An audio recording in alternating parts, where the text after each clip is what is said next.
नमस्कार, मी प्रवीण पाटील. आपण पाहतात लाईव्ह ट्रेन न्यूज. येत्या आषाढी निमित्त जे वारकऱ्यांचे पावलं ते पंढरीकडे निघाले आहेत.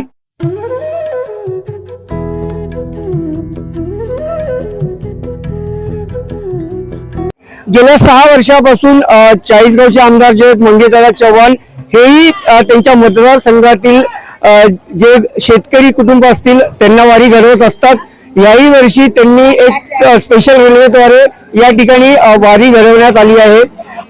काल मंगेशदादा जे आहेत, आज सकाळी मंगेशदादा जे आहेत ते या ठिकाणी दाखल झाले पंढरपूरमध्ये. आपल्यासोबत स्वतः मंगेशदादा आहेत, आपण त्यांच्याशी संवाद साधूया.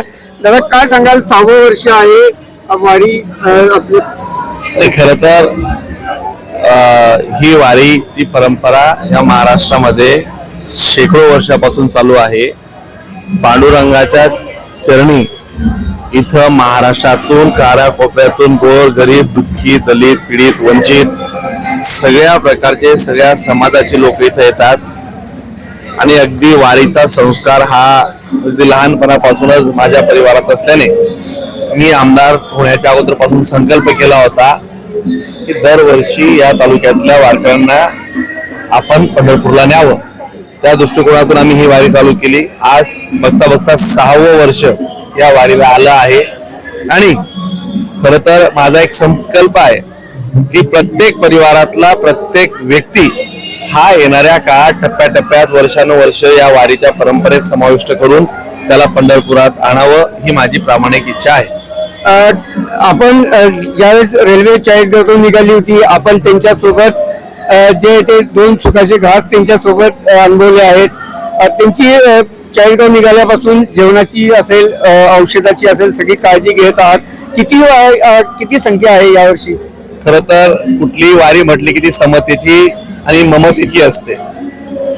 समता म्हटली की सगळ्यांना सोबत घेऊन त्यांच्यातच राहणं, त्यांच्यातच बसणं, स्वाभाविक त्यांच्यासोबतच खाणं, हा एक वारीचा वेगळा अनुभव आनंद या माध्यमातून मिळतो. आणि साधारणतः माझ्यामध्ये 3700 तर 4000 लोक या वारीमध्ये समाविष्ट झालेले आहेत. आणि सगळ्यांनी अगदी आनंदाची दर्शनं झाल्याचे दिसतंय. प्रत्येकाच्या चेहऱ्यावर एक वेगळा आनंद इथं आम्ही अनुभवतोय. या ठिकाणी जे शनी महाराज मठ आहे, या ठिकाणी आपण असाल, ताई असतील, जे जातीने प्रत्येकाशी बोलत आहात, त्यांचे ते जेवले आहेत की नाही, त्यांची राहण्याची व्यवस्था कशी आहे, त्यांचं औषध उपचाराचं काही अडचण आहे का? या ठिकाणी आपणही त्यांच्यासोबत भक्तिरसामध्ये न्हावून निघाला आहात. काय भावना आहे? खरं तर वारीतला आलेला प्रत्येक वारकरी हा आमच्या परिवारातला घटक असल्यामुळे प्रत्येक परिवारातल्या लोकांची आस्थेवाईकपणे विचारपूस करणे हे कर्तव्य समजून आलेला प्रत्येक माणसाची सोय झाली का, जेवण झालंय का, शेवटी परिवार नुसता असा बोलून होत नसतो. त्या अनुषंगाने काळजी घेण्याचं देखील काम हे आपलंच असतं. आणि मीच नाही तर आमचे सगळेच सहकारी, तुम्ही बघितलं असेल की मी या वारीचा जरी म्हणत असलं की मी आहे, परंतु मला असं वाटतं की ही वारी आमची सगळ्यांची आहे.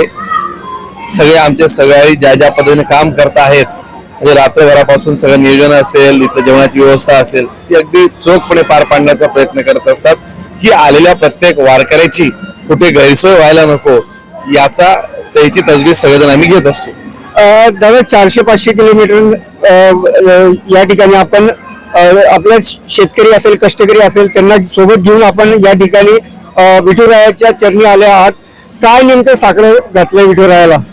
विठुरायाला साकडे एकच घातलंय आम्ही की आमच्या शेतकऱ्याला समृद्ध होऊ दे, आमच्या बांधावर शेतीला पाणी मिळू दे आणि गोरगरीब मायबाप जनता सुखी राहू दे, एवढं साकडं मी घातलं. आणि याचसोबत माझ्या मायबाप जनतेची सेवा करण्याची ताकद अशीच माझ्यात कायम राहू दे. या ठिकाणी जर बघितलं तर पावसाने कुठेतरी परत एकदा दडी मारली आहे. शेतकरी कुठेतरी चिंतेमध्ये आहे. त्या अनुषंगाने विठुरायाला काही खरं तर बघा, पावसाची परिस्थिती सर्वदूर आहे. अल्निनोमुळे झालेली परिस्थिती आपल्या सगळ्यांना माहिती आहे. आणि स्वाभाविक ह्या वेळेस पावसाच्या अनुषंगाने सरकारने देखील वारंवार ते सांगितलं आहे. आणि आम्ही पण विठ्ठलाला हेच सांगू की बाबा आमच्यावरचं हे संकट दूर कर. तर हे ते आमदार मंगेशदादा Chavan, Pravin Patil, live train news, Pandharpur.